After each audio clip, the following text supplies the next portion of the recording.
Μεταβήκαμε μέχρι το Γαύρογο ώστε να μπορέσουμε να βρούμε ανθρώπους που ασχολούνται με την παραδοσιακή τυροκομεία. Άνθρωποι απλοί, οι οποίοι δεν αισθανόντουσαν άνετα μπροστά στις κάμερες, προτιμήσαν να μας δείξουν τη δουλειά τους παρά να μιλήσουν κι αυτοί.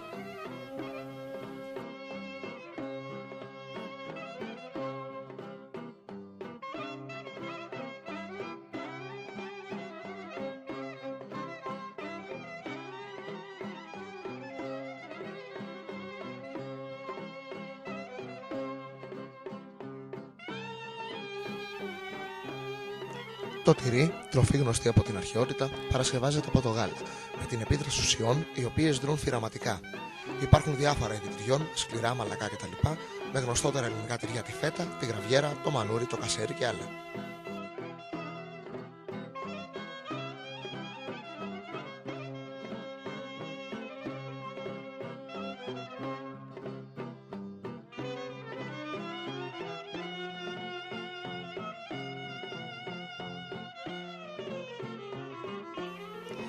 Το τυρί, σαν τροφή, είναι πολύ ωφέλιμο για τον ανθρώπινο οργανισμό.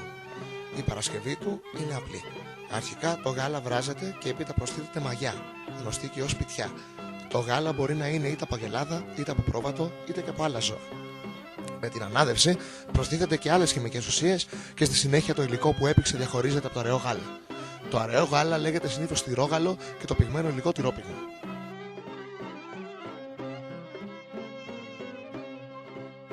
Μόλις διαχωριστεί, μπορεί να χρησιμοποιηθεί για παρασκευή με ζήθρας ή προσθέτοντας λίγο γάλα να φτιαχτεί ανθότυρο ή μανούρι.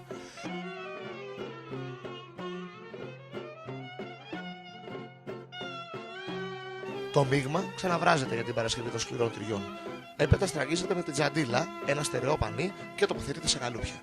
Είναι απαραίτητο να αποθηκευτεί για αρκετό καιρό ώστε να ολοκληρωθούν οι βιοχημικές ζυμώσεις.